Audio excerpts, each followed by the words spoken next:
Ladies and gentlemen, please join me in welcoming Mr.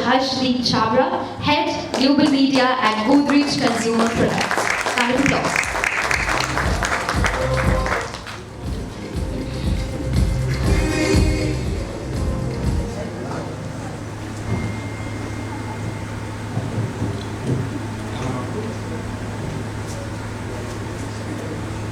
No, I got the mic here. Cool. Good morning, everyone. Thank you so much for having me over. It's such a pleasure to be here this morning. This topic, when it came to me, and I just sat back and reflected on it, there was something pretty interesting that came up, which was to say that the first thing that hit me was digital first consumer, right? And the fact that today genuinely the consumer has become digital first. And as you were saying, Srikanth, had we done this 20 years back versus doing it today, life would have been so much different. And I just talk you through how I thought about this. And of course, the other thing about the media strategy and whether there is a need to reinvent it and how we need to reinvent it, right? So that's where my head went to in this entire thing. And I think something that Srikanth was saying about just sitting back and reflecting on change, and I was quite intrigued by what Calvin said to Hobbes. Right? It's right here. That change happens. You probably don't realize that change is happening till the time you take a step back and actually see what changes. So I actually sat back and thought about change and in the context of my life, how it has been. And when I was doing my MBA at LMIMS, now 24 years back, right?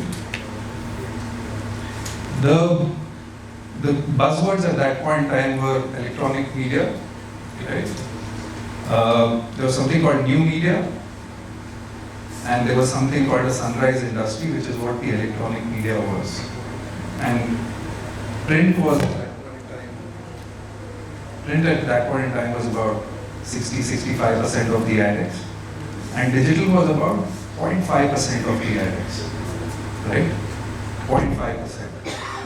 And actually the guy who didn't get placed in our batch and who waited till the end got picked up by a digital marketing agency called Tribal.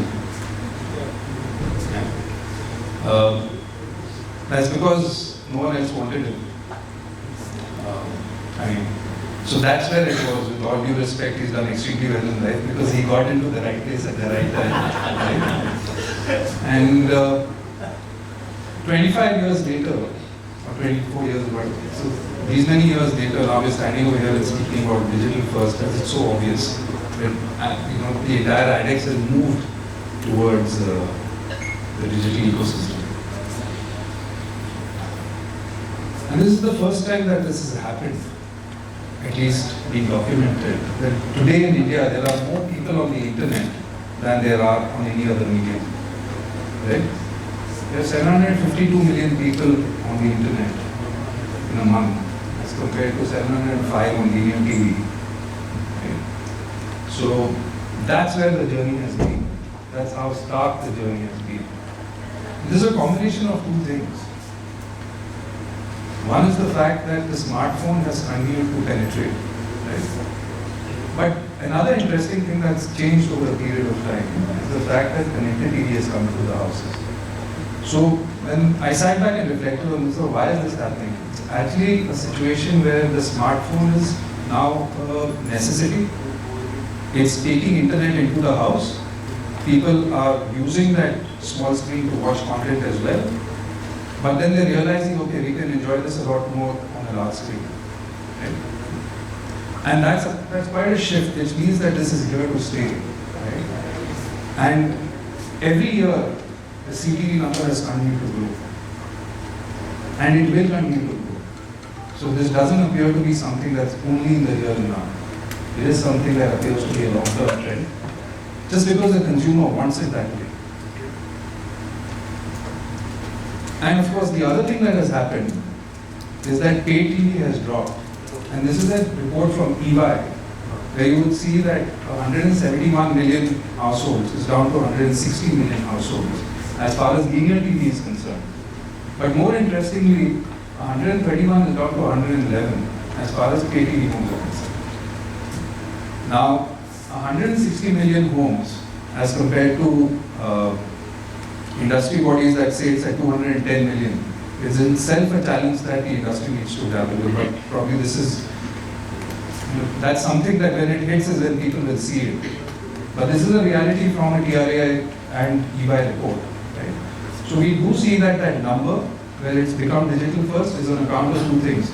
Or internet first is on account of two things. Internet growing and linear TV dropping. And quite stark when you look at it from a slightly longer term perspective, 30% drop in pay TV households from 2017. Right? So there may be a lot of households in this country which will never see a TV set at all. And when we bring the two together, what we actually notice is that what was once considered a medium for the rich is today actually a medium for the poor. Right? And let me show you how we are seeing this. So this is the TV penetration number across different markets. And there's a slightly dated chart because it tends to make a point in a sense. It's a 2024 chart. It's slightly different in 2025 because of the pace of change. But so this is TV penetration in absolutes, right? And this is the YouTube penetration in absolutes. And that's the meta penetration in absolutes. Alright? Now interestingly you will see that TV to YouTube index is moving from left to right. Yeah? So as we go from TN, AP, Karnataka, Kerala down to UP, Bihar, Rajasthan, the trend is that you're seeing TV to YouTube penetration moving in favor of, or rather YouTube to TV penetration moving in favor of YouTube from left to right. It's pretty much the similar situation as far as Meta is concerned.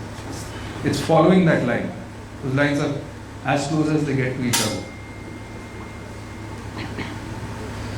But when you actually layer this on GDP per capita, index of all India, which is this black line, so it basically means that the states on this side are the more affluent states.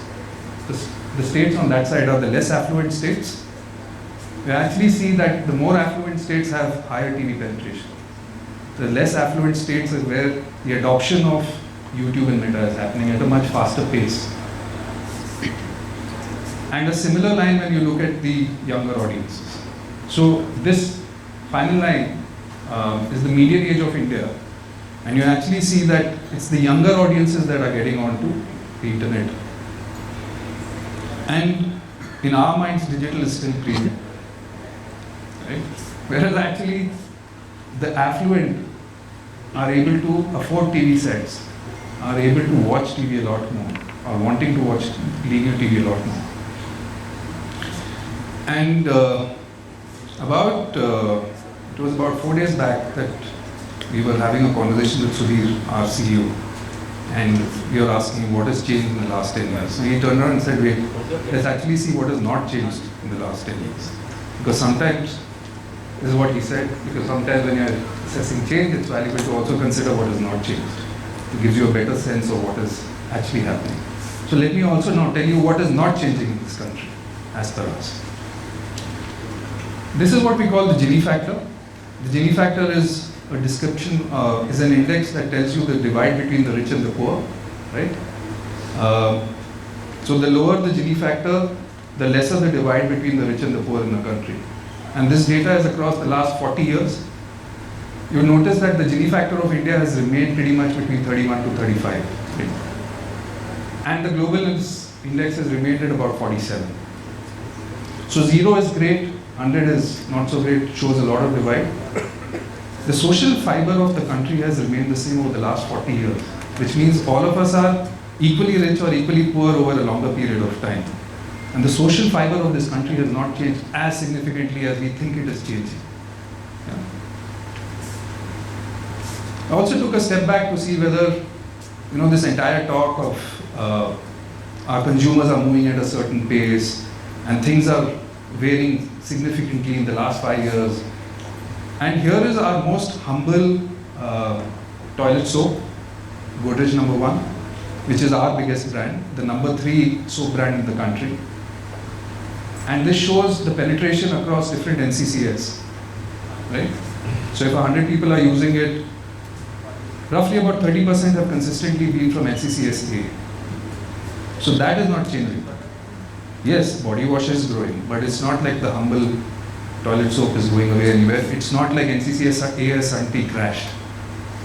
Right? So that also shows that probably things are not changing at the pace at which sometimes we imagine they are. As is the case across, everyone uses ChatGPT. So I also went and I asked ChatGPT. Said, just tell me a little bit about single TV households in this country. So ChatGPT told me, and I'm sure that it's right, that 97% of India is still a single TV household market. And why is that happening? Why is the consumer not moving away? Because the cultural impact is that there is a continued emphasis on families co-viewing, and there is this entire thing that family time is TV time, right? So that is something that has not changed in this country. We are still a single TV household market.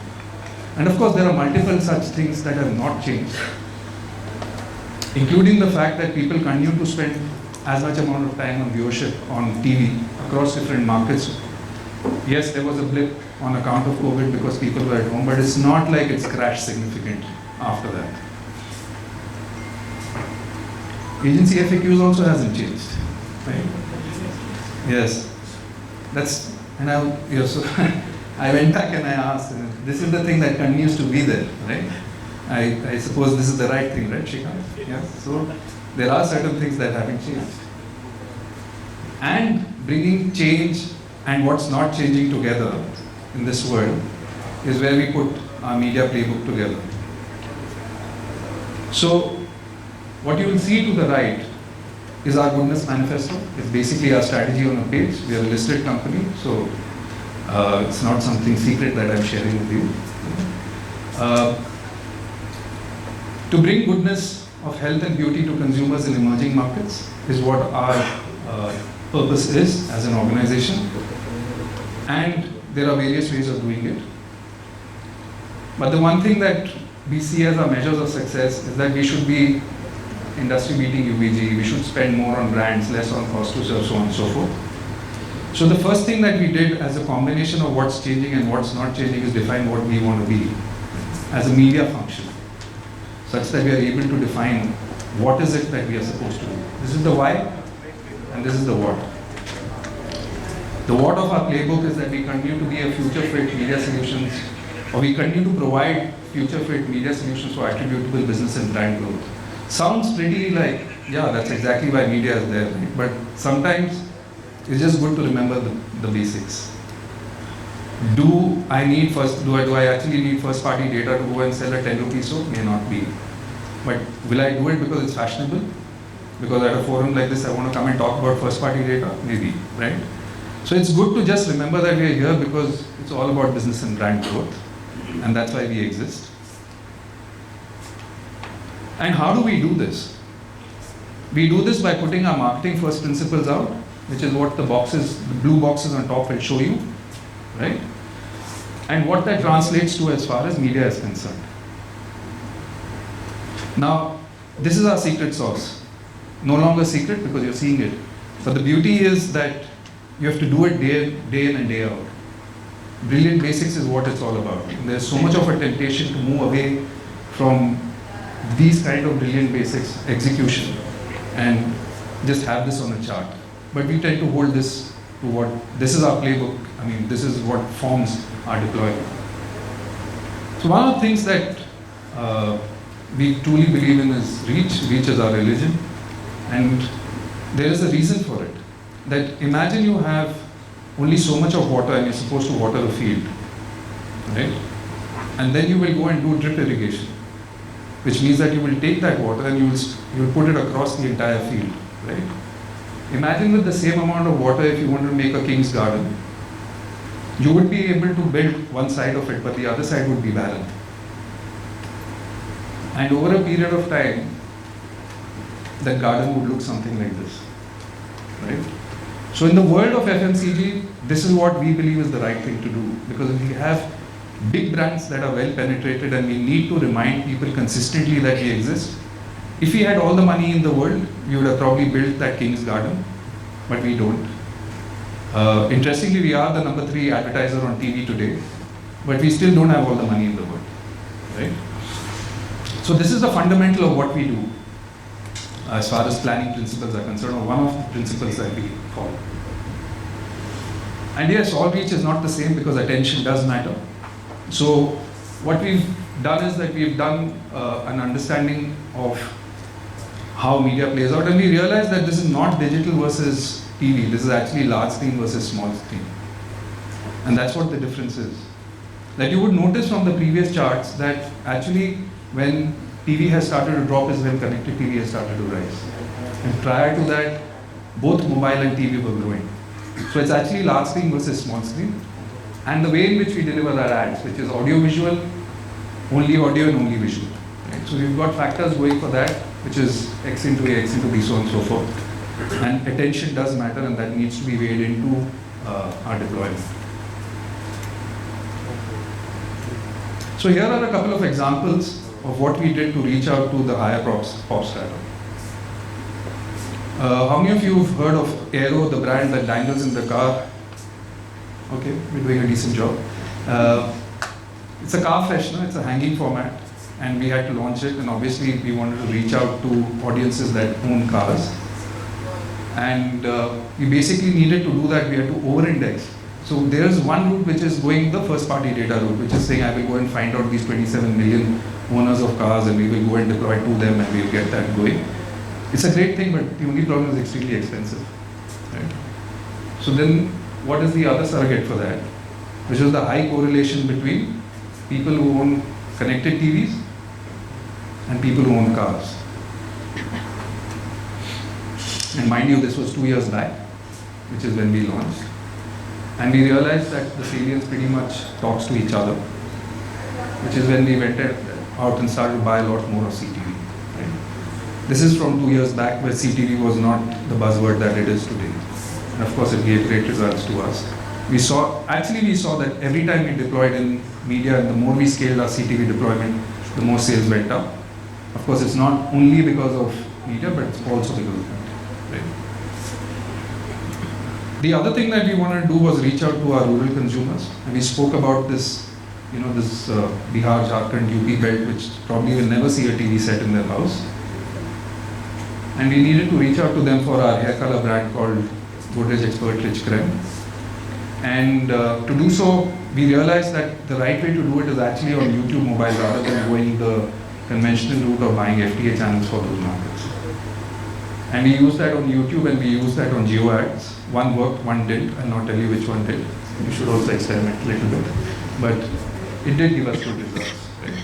And there was an uplift in our sales that we saw. While we do all of this, we also keep an eye out for external factors. Right? It's quite interesting that we have over 10,000 advertisers in India, and the top 10 contribute to 17% of the total spends, whereas the top 10 media house make 70% of the revenues. So yes, there is higher dependence on fewer suppliers, and the only way to do it is treat these as partnerships rather than treat them as suppliers. So that's one thing that we consistently believe in. The second thing is, I spoke about the fact that 97% of India is still single TV household. This is an extremely important thing because a lot of times we believe that the world is the world that we live in over here. But actually, if you just step out and we let the consumer actually be the person that she is rather than assume who she is, a lot of our myths get broken. So it's extremely important to do so. And if TV is the center point, then it could be CTV and it could be linear TV. But there is an interplay between the two. It's the large screen versus the small screen rather than digital versus, or what is traditionally digital versus TV. We spoke about this, the fact that the role of TV is actually over-indexed on rich and older audiences. The role of digital, so-called, is now more on the less affluent markets, and I'll give you an example of that. Connected TV is at a place where it will continue to explode. And that's, if there is one thing that I would watch out for, it is how this space evolves and the kind of inventory that it's able to answer us for, and the kind of tech that is there, and the ability to see our deployment in one place, right? Which brings me to the final point, that measurement is something that today we're suffering from measurement within mediums and across mediums. And our measurement system is actually broken down. The last IRS was in 2019. Radio has not been measured for the longest time. We have walled gardens, and we have TV, which is BARC, which had the last establishment survey in 2018, which still reflects that India has 210 million households as far as linear TV is concerned, whereas the EY report suggests that it's 160 million. So that's how stark it is. So forget about the fact that you need cross-screen measurement. You also need to see within the medium where things are at. And we've not let that stop us. We've gone and found surrogates to make sure that we are on top of our game as far as measurement is concerned. So how do we bring all of this together? And this chart actually pretty much summarizes what we do. Here in the orange is what the media owner has. The media owner has inventory to offer, they have content to offer, and they have data to offer. Those are the inputs. What we want is movement and mind measures that lead to business outcomes and give us first party data, which then leads back to sharper mind measures, which leads to business results, and that's quite a cyclical process there. You put this into a 3x3, and we look for solves over there, and these are the kind of solves that one comes up with, in conjunction with what is happening in the market as a combination of reach of the medium, attention to the medium, and the cost of the medium. So that's, again, a view of our playbook in some form. So yes, this is my final slide. For us, it's linear versus interactive. It's large screen versus small screen. It's actually not digital versus analog, because everything is digital today, right? Even linear TVs, there's no longer analog. NTO ensured that there was no analog that's left.